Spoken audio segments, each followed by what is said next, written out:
Hanoi, Vietnam. APEC. President Donald Trump said Russia's Vladimir Putin once again vehemently denied interfering in the 2016 U.S. elections during their discussions on the sidelines of an economic summit Saturday. Trump declined to say whether he believed Putin, but made clear he's not interested in dwelling on the issue. He said he absolutely did not meddle in our election. He did not do what they are saying he did, Trump said of Putin, speaking with reporters aboard Air Force One as he traveled to Hanoi, the second-to-last stop of his Asia trip. Every time he sees me, he said, I didn't do that.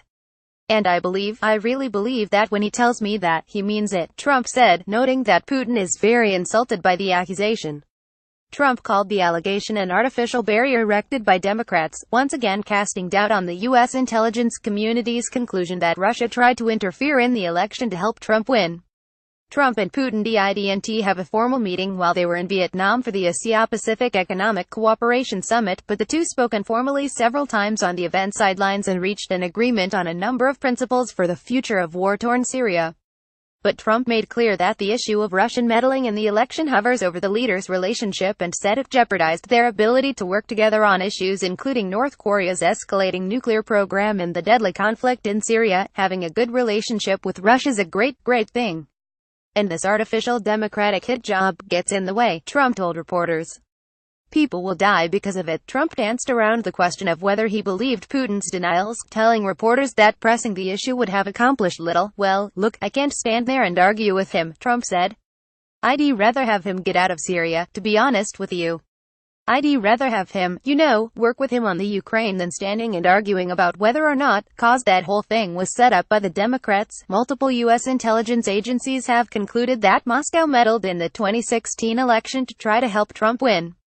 But Trump called the former heads of those agencies political hacks and argued there's plenty of reason to be suspicious of their findings. Trump's suggestion that he may believe Putin over his own nation's intelligence community is certain to reignite the firestorm over the issue of election meddling. Meanwhile, a special counsel investigation of potential collusion between Moscow and Trump campaign aides so far has resulted in 2 indictments for financial and other crimes unrelated to the campaign, as well as a guilty plea. Congressional committees have also been interviewing campaign and White House staff. Earlier Saturday, the Kremlin issued a statement saying the leaders had reached agreement on principles for Syria's future now that the Islamic State group has largely been pushed out. Among the agreement's key points, according to the Russians, were an affirmation of de-escalation zones, a system to prevent dangerous incidents between American and Russian forces, and a commitment to a peaceful solution governed by a Geneva peace process. The Kremlin quickly promoted the agreement as the White House stayed silent. Trump told reporters that the deal was reached very quickly and that it would save tremendous numbers of lives. And he praised his relationship with Putin, saying the two seemed to have a very good feeling for each other and a good relationship, considering we don't know each other well. Snippets of video from the summit in the seaside city of Da Nang showed Trump and Putin shaking hands and chatting, including during the world leaders' traditional group photo. The two walked together down a path to the photo site, conversing amiably, with Trump punctuating his thoughts with hand gestures and Putin smiling. Journalists traveling with Trump were not granted access to any of the APEC events he participated in Saturday. White House officials had worked quietly behind the scenes negotiating with the Kremlin on the prospect of a formal meeting. The Russians raised expectations for such a session, and Trump told reporters aboard Air Force One en route to Asia that it was expected he'll meet with Putin to discuss issues including ramping up pressure on North Korea to halt its nuclear and ballistic weapons program. As speculation built, the two sides tried to craft the framework of a deal on a path to resolve Syria's civil war once the Islamic State group is defeated that Trump and Putin could announce in a formal bilateral meeting, according to 2 administration officials not authorized to speak publicly about private discussions and who talked to the Associated Press on condition of anonymity.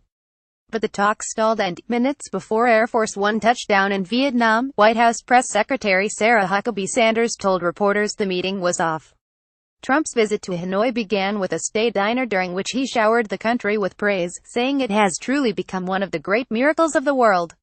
On Sunday, he'll meet with the country's president and prime minister before heading to his last stop, the Philippines. Associated Press writers Lori Kelman, Darlene Superville and Josh Lederman in Washington contributed to this report. Follow Lemire on Twitter at http://twitter.com@John Lemire and Colvin at http://twitter.com@Colvinge.